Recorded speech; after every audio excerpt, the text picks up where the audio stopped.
So balancing the color for a product in the grading suite during a commercial grade is actually quite an easy task.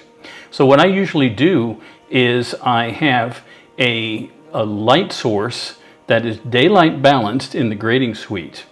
And this allows me an uncontaminated view of the product, and then I can easily go through and match the color from what I'm seeing in the grading suite to what I'm actually seeing on the monitor.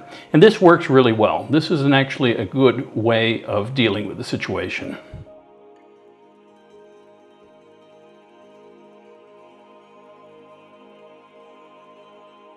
Yeah, it's a kind of a difficult task when you're doing a commercial grade and you've got a large group of customers in the grading suite.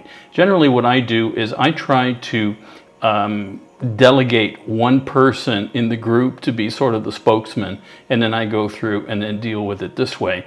So this way, otherwise you end up having to get the approval from, let's say, a dozen clients, which can really take a tremendously long period of time.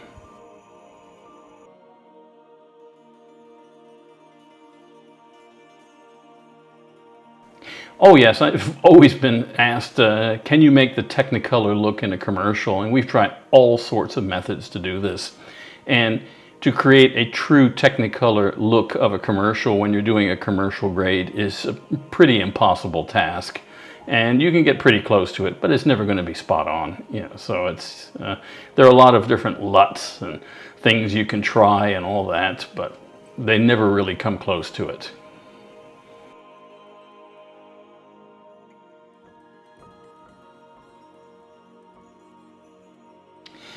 Yeah, I always find that when I'm grading a commercial in different countries, I find the look that I'm grading differs from country to country. For example, I found that when I was grading commercials in Holland, it was always a very warm, ultra warm look there because it's always raining there and everything, so it's kind of grayish outside, so people want to accentuate the warmth of the look. Whereas when you're grading a commercial in the UK, it's usually very defined colors, but saturated and very true colors. I also found this to be when I was grading commercials in Denmark, it was pretty much the same situation as well. Also, too, what happens is that each country, I find, has different workflows that they try to adhere to when they were doing commercials. For example, a lot of commercials in Holland were all shot in Super 16mm at one time, whereas commercials in the UK or in Denmark were actually shot in 35mm because they wanted the maximum quality of the film material.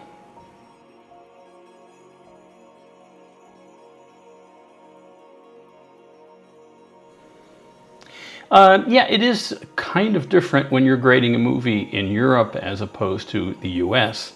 Very often when you're working in the US on a picture, you're working with the director of the picture. And when you're working on a movie in Europe, in most cases, you'll have the director there at some point, but for the most part, you're usually dealing with the director of photography.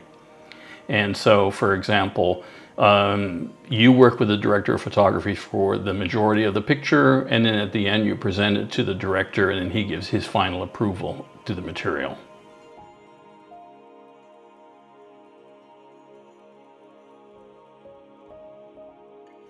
When I've been restoring movies, I find that there's all sorts of problems that I run into. So for example, I restored a picture called The Loved one time. I had to make a foreign version out of a domestic version, which meant it was considerably longer. So I had soundtrack, and then I had to try to fill up the holes where I didn't have picture and find the missing picture to go and fill it up. Also, I was working on a classic film called Anna Karenina with Greta Garbo.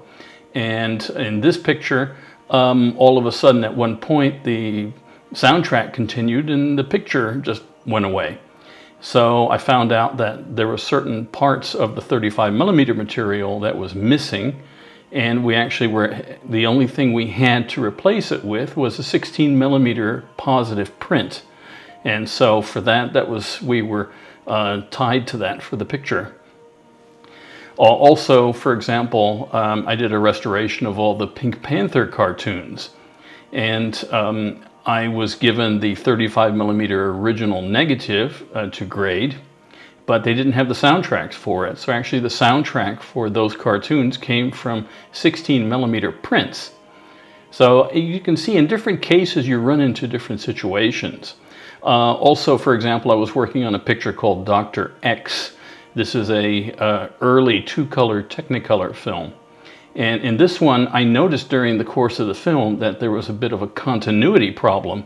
So I phoned the studio and they sent me the original shooting script of this picture, which they still had in their archives. And I found out that over the course of time, someone managed to switch two reels around, and that was the cause of the continuity issue on it. So managed to restore the film back to its original continuity as it was meant to be seen.